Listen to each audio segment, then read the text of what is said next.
Therefore, for Talmidim learning in the Rebbe's Cheder, it is most appropriate for us to spend some time for bringing together in honor of this day. We all know the famous story of the child that was in the home of the Rebbe and the Rebbetzin, and he asked the Rebbetzin the question of where are your children, right? He was a kid, he didn't understand and know any better, and the Rebbetzin response to him was that my children are in 770, meaning to say that the Chassidim of the Rebbe were considered to be by the Rebbe and the Rebbetzin their children.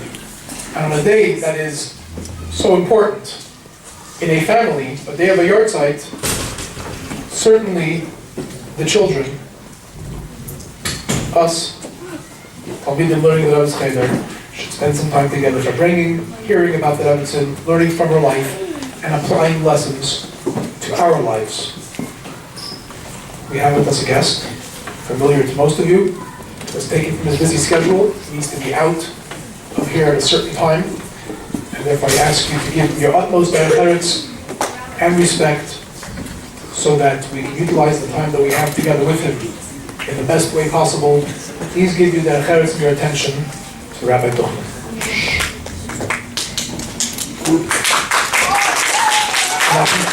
Thank you.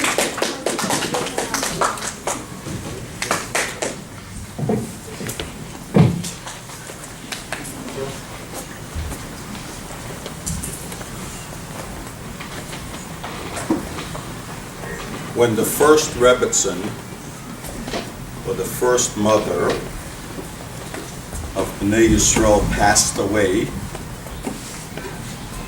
Sarah Imenu, it says that Avram Avinu, Hayavai Avram Livkaisa, Avram came to give her hesped, to talk about her. So the question is asked, from all the people that came to talk about Sarah, it had to be her husband? Weren't there so many other people, Chassidim and Yiddish mention in the world that would be able to say the greatness of Sarah?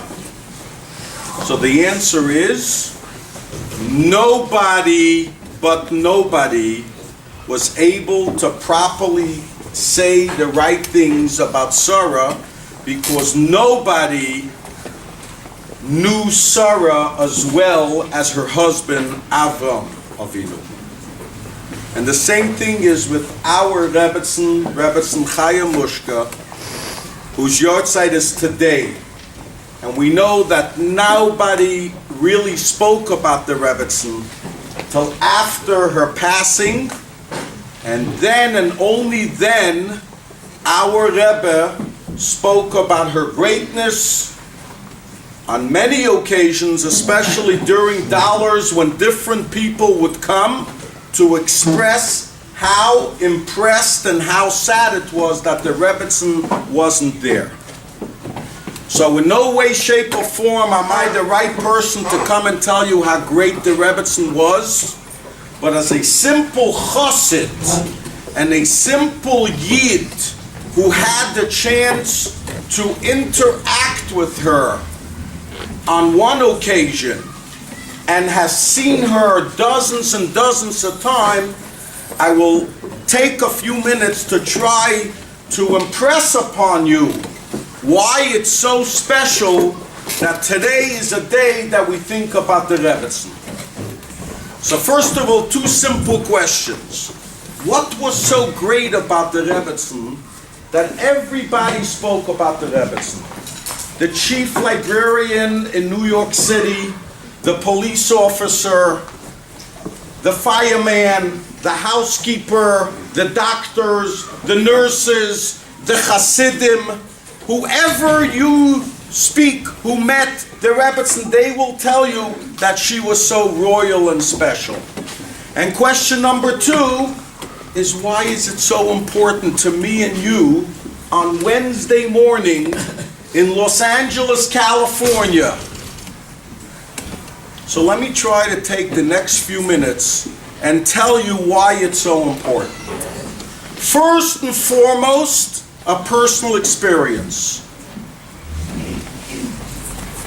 My uncle, Reb Michal Raskin. How many of you been to Crown Heights? Just raise your hand if you've been to Crown Heights. You know that two of the famous stores on the avenue is the fish store. Everybody gets their fish from Raskin's Fish, Shlomo Richler, and also from the fruit store across the street, Raskin's. And it so happens that Reb Michal, today you'll see him, he stands there with the cane, but one day he was just as young as me and you. And Mrs. Schneerson from President Street. This is how the Rebbetzin used to call herself when she called to make an order. Called Mr. Raskin and said, I need 2 heads of lettuce and a pound of tomatoes and onions and whatever she ordered. And my uncle always used to, either he or his son, used to go to make the delivery. One day I was making my rounds. I made sure that I would walk on that side of Kingston Avenue. Because in those days, before there were all these big stores, they used to have a table in front of Raskin's, and he used to cut up watermelon. And you used to give him a quarter, and you used to get a watermelon. It used to be hot, and that was the way you would get yourself refreshed. So I figured my uncle would give me a piece of watermelon. So I walk over and he says, Mendele, you want to do a mitzvah? And I said, of course. First of all, if your uncle asks you, you want to do. And he says, I want you to take this box and go to, is it 1378? 1304, President Street. And I want you to take this. I said, okay, uncle. And I remember walking across Kingston Avenue and all of a sudden, boom! I froze. Mitzvah? Going where? And I realized that I was going to the Rebbe's house. And I began to tremble, literally. I feel it right now as we speak. I wasn't going to chicken out at that time. Kol Yaakov Yehuda teaches us you got to be a leader and you got to do what you got to do. So I started to walk towards President Street. I came to the Rebbe's driveway. I made a left turn, and I remember there was a little hill there in the back. My uncle told me to go to the back door. And I went on the back door, and I looked for the bell, and the first 5 times my finger missed the bell. That's how nervous I was. And finally, I rang the bell, and I'll never forget. The Rebbetzin, the way you see her pictures today, very elegant, opened the door, and she said, Junge Boche, put it down on the table. So I went, and I made sure to put it in the middle of the table, because if not, I would have just dropped it. And I go out, and I'm racing out. I couldn't get out of the house quick enough. That's how nervous I was. And the Rebbetzin said, Junge Boche, nem the chocolaten, whatever, I don't remember every single word. And she gave me a few chocolate coins. And I said, nein, adank, ich darf nicht, ich will nicht, I don't need, I don't want. And the Rebbetzin said, Kuma her. And she said, she wanted to tell me, and this is what she said to me, as a ältere Mensch heist dir etwas zu tun, das zu folgen. If an older person tells you to do something, you have to listen. And at that time I had no choice. I took the chocolate and I left. And I remember, and this is what I want to tell you today. It's not about reading it and seeing it at gems and everything that our Rebbes and teachers are teaching us. I saw it with my own eyes. The Rebbetzin was a very, very elegant and dignified person. And she always constantly worried about the delivery boy to her chassidim, to chassanim and kalas, to make sure that they have proper lechayims and proper weddings, etc., etc. What does it have to do with us? I'm going to ask one question, and raise your hand, but listen to the question carefully. If your mother walked into those double doors right now, what would you do? Okay, your hand goes up first. Everyone else put your hand up. Yes? I would stand up. You would stand up. What else would you do? Say hello. Say hello. But stand up is a good example. You'd give yourself a little shuckle. If my mother walked in, I would make sure that I don't have any cereal and milk on my lapels. I would make sure I don't have holes in my pants. I would make sure my shoes are tied.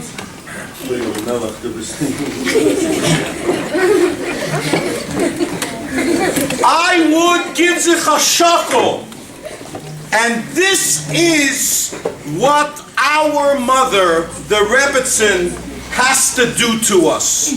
We constantly have to think that the Rebbetzin is looking over us because she is our mother. She is the mother of all the Chassidim.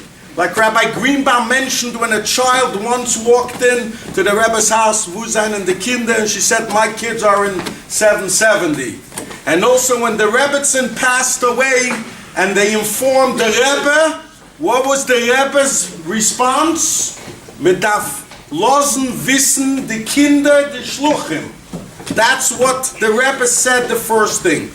So you and I and each and every one of you are the Rebbetzins' children. And therefore, just like our own mother would walk in and we would give a little tremble and a little shuckle, or we would get our act together, that's what we need to do on Chof Beis Shevat. The second thing I learned, as I mentioned to the earlier group, we read in Shmusen mit Kinder, talks and tales. And there are a lot of stories about animals. And having been in South Africa for a few days, so they asked me if I want to go to the jungle. I said, jungle? I have a jungle in Los Angeles. What do I got to go to a jungle? So they said to me, this is a jungle like no other jungle. You have to drive 6 hours, and then you come to the real jungle, and you take safaris, drives, and you see the animals. Listen, if I came to the other side of the world, I got to see the Eibishter's greatness. Animals play a very large role in our daily Avodah. So the two shluchim and myself get into the car and we drive. And I want to share with you something that I've learned during my 26 hours in the jungle, where we slept in a tent and the bodyguard was standing with a gun at any given time. If the big five, the leopard, the elephant, the lion would come to you. And we started to look around. And suddenly we took our drive and we find ourselves with hundreds and hundreds of impalas. You know what an impala is? One person, raise your hand what an impala is. It's like a small deer. And they are in bunches. But you know why? You know what they do in the jungle? They are the pizza maven and the Nagila pizza and Jeff's and Cafe Elite to the big animals. The big animals are constantly trying to grab one of those for their breakfast, lunch, and dinner. So there we are driving, and we noticed them. And I learned a tremendous lesson from them. Even though there were hundreds of them, they were unified. When one made a move, the other one made exactly the same move. When one jumped up, the other one jumped up. When one started to run, they all ran. The second they would lose guard, the second they wouldn't pay attention and try to outsmart their predators, they would be breakfast, lunch, and dinner.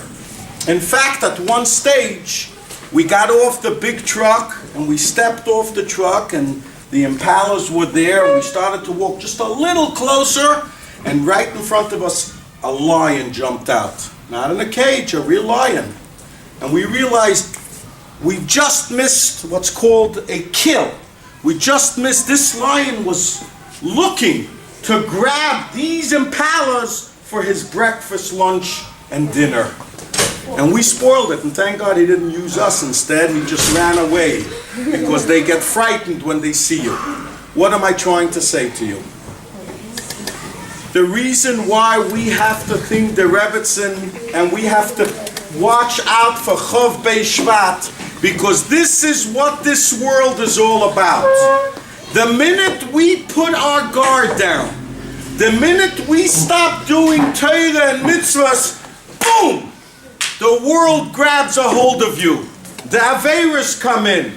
The jealousy comes in. The not cleaning of the room comes in. The not cleaning up after yourself. The arguing, the fighting, the little pinch and to look the other way. We know what it is. That's what happens at all given times if we put our guard down. So, Kinderlach, let us take this day of Chof Beis Shevat and let us imagine that the Rebbetzin, our mother, is walking into this room, and that's why we have to shape up so we can continue to do mitzvahs. And in closing, as I asked the other group, it's fabulous, it's great to have a great tati. But in order to be a great tati, what do you need? A great mommy. Thank you. Hey, you're my grandson. Smart. You need a good mommy. The Rebbetzin was the Rebbe's partner. There are so many stories told where we know the Rebbetzin lived the Rebbe's life. First of all, she wouldn't go to sleep till after the Rebbe came home from Yehuda, even if it was 5 o'clock in the morning. She used to listen to the radio when the Rebbe spoke. Because when my father-in-law, Rabbi JJ, used to translate, one time the Rebbetzin said to him, last night it sounded like you had a cough when you were translating the Rebbe's voice. In the beginning it was real bad and then it went away. That means the Rebbetzin stood up and listened for 4 hours to Fabrengen. So we have, and we had, and we still have our very, very special Rebbe. And on this day, it's the day to salute the Rebbetzin, who was the daughter of the previous Rebbe, who stood behind the Rebbe in every which way. So you, Kinderlach, can have a great Cheder here in Los Angeles, and there can be a great Cheder in Johannesburg, and there can be a great Cheder in Beijing, and there can be a big, gigantic Cheder in Monticello and Muncie and Detroit for one reason, because of the Rebbetzin and ultimately because of the Rebbe. So don't forget, Kinderlach, it's not about running to recess. It's not about coming to a Shabbaton and paying attention. It's not about all these details only. It's about knowing that we are the Kinderlach of the Rebbetzin, and today is Chof Beis Shevat. We have to picture as she is walking into this room, and surely she's looking down and smiling at her children. Yasher Koyach. Thank you.